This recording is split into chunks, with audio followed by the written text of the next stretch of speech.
السلام علیکم، میرا نام عبدالرشید ہے اور میں بستی شمتالہ تحصیل کوہ سلیمان سے ہوں۔ آج موسم بہت خوشگوار ہے۔ تھوڑی دیر پہلے بارش ہوئی ہے اور ابھی بھی بادل بنے ہوئے ہیں۔ ٹھنڈی ہوا چل رہی ہے اور مختلف علاقوں میں گرج اور چمک کے ساتھ کہیں ہلکی اور کہیں تیز بارش کا سلسلہ جاری ہے۔ میں اس وقت کوہر جنوبی سے ستہ تا ٹھیکر شیر تک سفر کر رہا ہوں۔ بستی کوہر کو آپ جیسے ہی کراس کریں گے تو مغرب کی طرف آپ کو ایک بورڈ لگا ہوا نظر آتا تھا جس پر پروجیکٹ کا نام، اس پر کتنی لاگت آئے گی، مدت آغاز اور مدت تکمیل، اور یہ روڈ کہاں سے شروع ہو کر کہاں پر جا کر ختم ہوگی، اور ساتھ میں سابق وزیر اعلیٰ پنجاب جناب سردار عثمان احمد خان بزدار کی تصویر لگی ہوئی تھی۔ لیکن اب وہ بورڈ نظر نہیں آتا ہے۔ جب سردار عثمان بزدار 2018 میں وزیر اعلیٰ پنجاب بنے تو اس کے وزیر اعلیٰ بننے کی خوشی نہ صرف تمن بزدار کو ہوئی تھی بلکہ تمن کیسرانی، تمن لگاری، تمن کھوسہ، ڈیرہ غازی خان، تونسہ، وہوا سمیت جنوبی پنجاب کے ان تمام اضلاع کو ہوئی ہے جہاں سرائکی یا بلوچی زبان بولا جاتا ہے۔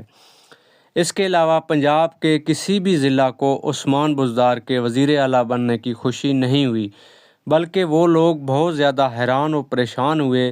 خاص طور پر لاہور کو اس پر بہت زیادہ حیرانگی ہوئی کہ عثمان بزدار وزیر اعلیٰ پنجاب آخر بنے کیسے ہیں۔ بھائی، جس طرح باقی لوگ وزیر اعلیٰ یا وزیر اعظم بنتے ہیں، عثمان بزدار بھی اسی طرح وزیر اعلیٰ بنے ہیں۔ ووٹ لے کر آئے ہیں، منتخب ہو کر صوبائی اسمبلی میں آئے ہیں۔ یہاں تک تو ٹھیک تھا کہ عثمان بزدار جیت گیا ہے، لیکن اس کے ساتھ جو دوسرا نمائندہ جس نے الیکشن میں حصہ لیا ہے ہار گیا ہے۔ ہار جیت تو سیاست کا حصہ ہے۔ صاف ظاہر ہے دو میں سے ایک نے جیتنا ہے اور ایک نے ہارنا ہے۔ لیکن جیسے ہی عمران خان نے یہ اعلان کیا کہ میں وزیر اعلیٰ پنجاب سردار عثمان بزدار کو بنا رہا ہوں، وزیر اعلیٰ پنجاب عثمان بزدار کا نام سنتے ہی ہر اس بندے نے مخالفت کی ہے، چاہے اس کا تعلق سیاست سے تھا یا نہیں تھا، کسی پارٹی سے تھا یا نہیں تھا۔ خاص طور پر پاکستانی میڈیا نے تو کھل کر عثمان بزدار کی مخالفت کی تھی۔ یہ نیا بندہ ہے، اس کا تجربہ نہیں ہے۔ عثمان بزدار کا تعلق پسماندہ علاقے سے ہے۔ جو پہلی مرتبہ آتا ہے وہ نیا ہی ہوتا ہے، چاہے وہ ڈاکٹر ہے، وکیل ہے، ٹیچر ہے یا کوئی سیاستدان ہے۔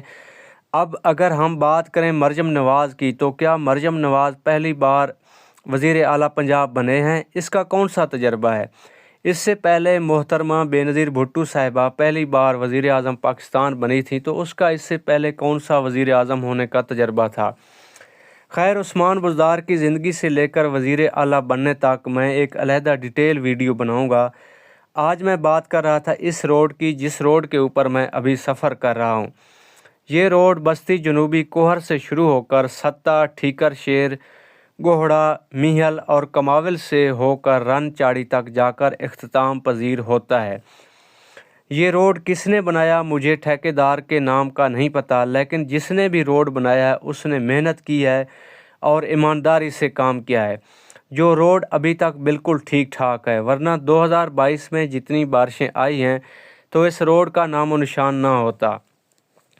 جیسے ہی عثمان بزدار وزیر اعلیٰ پنجاب بنے تو اس نے اپنی طرف سے کوشش کی کہ ہر تمام اضلاع میں یکساں طور پر ترقیاتی منصوبے شروع کیے جائیں۔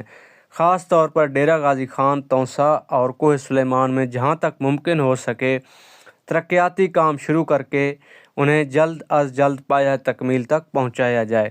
لیکن افسوس، وزیر اعلیٰ بننے کی مخالفت تو سب نے کی تھی، لیکن تونسہ اور کوہ سلیمان میں ترقیاتی منصوبے شروع کرنے کی مخالفت دشمنوں کے ساتھ ساتھ دوستوں نے بھی کی ہے۔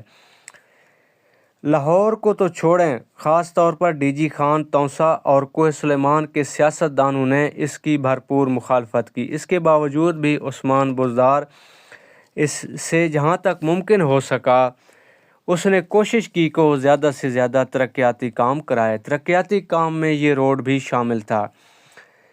یہ روڈ کوہر سے شروع ہو کر پھگلا تک جانا تھا۔ اس روڈ کو 2 حصوں میں مکمل ہونا تھا۔ پہلا حصہ کوہر سے ستہ، ٹھیکر شیر گوہڑا میہل کماول اور رن چاڑی تک جانا تھا، جو کہ پایہ تکمیل تک پہنچا دیا گیا تھا، جبکہ روڈ کا دوسرا حصہ رن چاڑی سے شروع ہو کر پھگلا تک جانا تھا۔ روڈ کے دوسرے حصے پر کام ابھی شروع ہونا تھا کہ مخالفین نے اپنی آخری بازی لگائی، جس کا فائدہ تو کسی کو نہ ہوا، البتہ ملک کو نقصان ضرور پہنچا ہے۔ وزیر اعظم عمران خان کی حکومت کو ہٹا دیا گیا اور اس کے ساتھ ہی پنجاب اور پختونخوا کی حکومت بھی چلی گئی۔ حکومت کے جانے کے ساتھ ہی جتنے منصوبوں پر کام ہو رہا تھا اور جتنے منصوبوں پر ابھی کام شروع ہونا تھا، سب کو بند کر دیا گیا، جس میں کوہر تا پھگلا تھمن کسرانی روڈ، جس کا فیز 2 شروع ہونا تھا، سیاست کی نظر ہو گیا، اور 5 سال گزرنے کے بعد بھی روڈ کسی مسیحا کے انتظار میں ہے۔ حالانکہ روڈ کی منظوری پہلے ہی عثمان بزدار کے دور میں دی جا چکی ہے اور اس کے لیے پیسہ بھی وقف کر کے رکھ دیا گیا تھا۔ کوہر تا پھگلا روڈ صرف کوہ سلیمان کے لوگوں کے لیے فائدہ مند نہیں تھا، بلکہ اس روڈ نے بین الصوبائی روڈ کا درجہ حاصل کرنا تھا۔ آگے چل کر یہ روڈ خیبر پختونخوا، پنجاب اور بلوچستان کے درمیان ریڑھ کی ہڈی جیسا کردار ادا کرنا تھا۔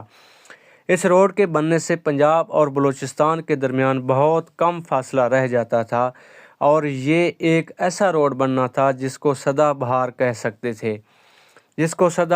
کہہ سکتے ہیں، مطلب سارا سال چلتے رہنا تھا اور کبھی اس پر ٹریفک بند نہ ہوتا۔ پھگلا روڈ بننے سے نہ صرف تونسا تا دروگ موسیٰ خیل لورا لئی فاصلہ بہت زیادہ شارٹ ہو جاتا، اس روڈ کے بننے سے مقامی لوگوں، خاص طور پر کوہ سلیمان اور تمن کیسرانی کو بے انتہا فائدہ ہوتا۔ اگر یہ روڈ تیار ہوتا تو پی پی ایل والے کادکا فاضلہ کی طرف سے ڈب بینی نہ جاتے، بلکہ کوہر تا پھگلا روڈ کا استعمال کرتے۔ اسی طرح ہمارا دوسرا روڈ یا تحفہ جو عثمان بزدار نے خاص طور پر تمن کیسرانی کو دیے تھے، مٹھوان تا سرفراغ اور چتروٹا روڈ۔ اس روڈ کو بھی 2 فیز میں مکمل ہونا تھا۔ پہلا فیز مٹھوان تا سرفراغ، جبکہ دوسرا سرفراغ تا چتروٹا۔ اس روڈ کا پہلا حصہ مکمل ہو چکا تھا، دوسرے حصے پر کام شروع ہونا تھا اور عثمان بزدار کی حکومت چلی گئی۔ عثمان بزدار کے جانے کے ساتھ ہی مٹھوان تا چتروٹا کا دوسرا حصہ بھی سیاست کی نظر ہو گیا۔ دوستو، حکومتیں تو آتی اور جاتی رہتی ہیں، لیکن حکومتوں کو آنے اور جانے کو ہم نہیں روک سکتے، البتہ ہم اپنی محرومیوں کے لیے آواز تو اٹھا سکتے ہیں۔ میں انشاءاللہ بہت جلد مٹھوان تا سرفراغ روڈ اور چتروٹا کا دورہ کروں گا اور آپ کو مٹھوان تا سرفراغ چتروٹا روڈ کی صورتحال اور علاقے کی پسماندگی اور محرومیوں سے بہت جلد آگاہ کروں گا، اور اسی طرح ٹھیکر شیر تا گوہڑا میہل کماول اور رن چاڑی روڈ کو وزٹ کروں گا۔ ان علاقوں کے مسائل سے بھی آپ کو آگاہ کروں گا۔ آپ نے ہمارے یوٹیوب چینل اور فیس بک پیج کو لازمی سبسکرائب اور فالو کرنا ہے، لائک کرنا ہے، شیئر کرنا ہے، اور ہمیں کمنٹس کر کے اپنی رائے سے ضرور آگاہ کریں۔ آج کی ویڈیو میں بس اتنا ہی۔ میری اور آپ کی انشاءاللہ بہت جلد اگلی ویڈیو میں ملاقات ہوگی۔ تب تک اپنا خیال رکھیں۔ اللہ حافظ۔